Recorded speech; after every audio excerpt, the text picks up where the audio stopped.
Dan berikutnya kita akan simak market spotlight. Pemirsa, IHSG menguat tipis 0,1% ke level 6.262 di tengah tensi perang tarif Amerika Serikat dan China.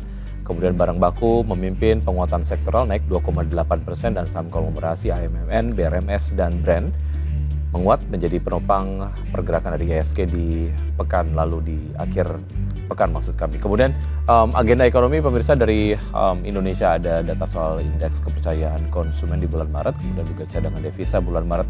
Dari Amerika ada pidato anggota FOMC Barcade, laporan bulanan OPEC, dan dari Singapura ada PDB Singapura tahunan dan kuartalan. Kemudian untuk beberapa data yang lain juga Anda dapat saksikan di layar televisi pemirsa. Berikutnya untuk agenda emiten. BSBK pemberitahuan RUPS, kemudian Timas DPS dividen tunai, BBRI DPS dividen tunai, BMRI ex dividen tunai, BBNI kum dividen tunai. Untuk pembukaan dari bursa-bursa utama Asia di pagi hari ini dapat Anda saksikan pemirsa di layar televisi. Untuk bursa-bursa utama Asia di pagi hari ini kompak dibuka menguat. Apakah ini berimplikasi terhadap pembukaan IHSG di perdagangan C1? Nanti kita akan lihat pemirsa. Sejauh ini bursa Asia menguat dengan Nikkei menguat 1,45%, SCI menguat 1,69%, Kospi menguat 0,79%, Hang Seng Hong Kong dibuka menguat 2,15%.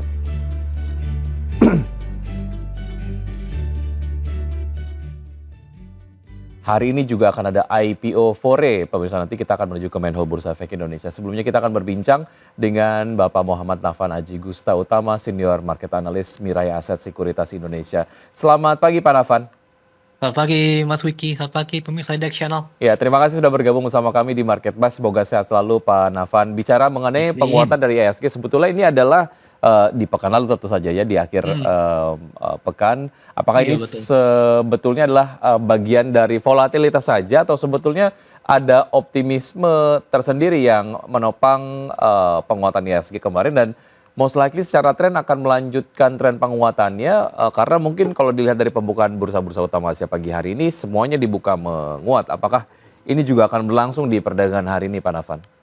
Oke, di sini terima kasih. Di sini kalau misalnya jika saya amati kalau untuk pergerakan ISG ya, memang kan sebenarnya kan kita pernah mengalami trading halt ya di awal pertama kali di tahun ini ya, ketika pada 8 April yang lalu. Kemudian setelah itu pada ke 10 April kemarin itu pergerakan ISG mengalami technical rebound ya, ketika berada di low boundary of its right angle descending Broaden wedge pattern. Sebenarnya sih kalau secara teoritis jika pergerakan ISG sudah menyentuh ke level tersebut harusnya ada technical rebound ya. Meskipun pada hari Jumat kemarin itu ternyata pergerakan ISG mengalami penguatan yang hanya tipis saja lantaran dipengaruhi oleh faktor dinamika perang tarif yang ditetapkan antara AS dan Tiongkok. Mereka itu saling bahas-bahasan antara 145% dan 125% penerapannya begitu ya. Jadi memang untuk di minggu ini sih kalau saya pikir dimulai pada hari Senin memang saya akui bahwasanya pergerakan bursa di regional Asia kan mengalami penguatan yang begitu signifikan ya, karena dipengaruhi oleh adanya sentimen postpone-nya penerapan tarif resiprokal dari Donald Trump itu sendiri sebagai Presiden Amerika Serikat. Yang menjadi highlight di sini kan bahwasannya kan pergerakan ISG kan tentunya akan dipengaruhi oleh kinerja saham-saham berkapitalisasi pasar yang kuat ya. Adapun kalau misalnya jika saya highlight di sini untuk yang Bank Mandiri saja kan sudah ex dividen ya pada hari ini ya misalnya. Kemudian juga di sisi lain kita juga mengetahui bahwasannya saham-saham yang berkapitalisasi pasar besar lainnya seperti yang dari Pak PP saja itu misalnya itu masih belum masuk ke MSCI ya Baik. misalnya demikian begitu. Jadi memang kalau saya pikir untuk pergerakan hari ini memang relatively mixed. Tapi kalau sama dari sisi indikator stokastik dan RSI masih indikasinya positif, ya Baik, semestinya sih masih ada harapan untuk mix to higher ya. oke. Walaupun kalau secara tren dari fase markdown itu harusnya ada fase sideways, dalam hal ini fase akumulasi ya Baik. yang akan terbentuk dalam rangka untuk fase markup ke depannya Ya, begitu. artinya cukup mix tapi ada kecenderungan untuk melanjutkan tren penguatannya begitu ya Pak Nafan. Baik, kita akan menuju ke main hall Bursa Efek Indonesia terlebih Hmm. dahulu Pak Nafan dan juga pemirsa IDX Channel untuk menyimak proses IPO dari Fore. Hmm.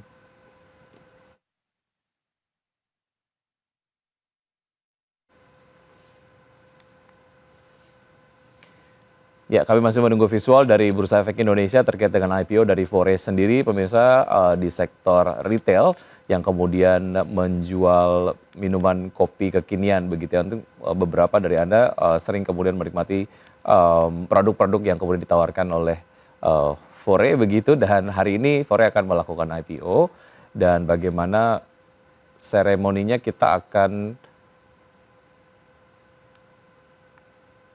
ya. Baik, kita akan lihat data selengkapnya untuk pencatatan perdana dari saham Fore. Pemirsa, harga yang dilepas untuk IPO Fore sendiri adalah Rp188 per lembar saham, dengan dana hasil IPO mencapai Rp353,44 miliar dengan tingkat permintaan oversubscribe 200,63 kali. Dan jumlah investor IPO diharapkan mencapai 114.873 dengan joint lead underwriter ada Mandiri Sekuritas dan Henan Putirai Sekuritas.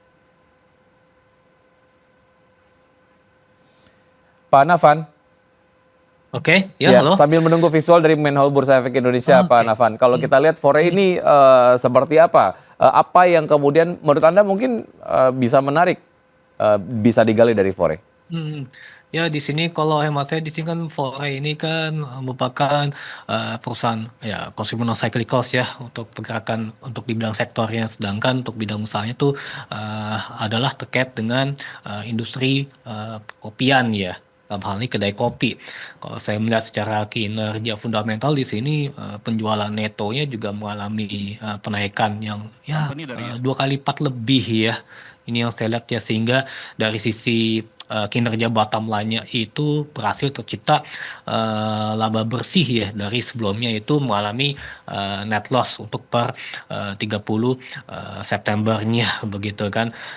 Jadi berarti dalam hal ini industri kedai kopi ini kan prospeknya masih relatively positif ya, sering dengan adanya peningkatan demand ya, baik itu dari domestik, bahkan juga untuk Fore ini juga mengoperasikan kedai kopi di Singapura ya seperti itu ya. Jadi memang selama demand dari roast coffee ini masih prospektif ke depannya, tentunya diharapkan kinerja fundamental ke depannya bisa cenderung solid ya, kalau hemat saya demikian. Kalau misalnya jika pergerakan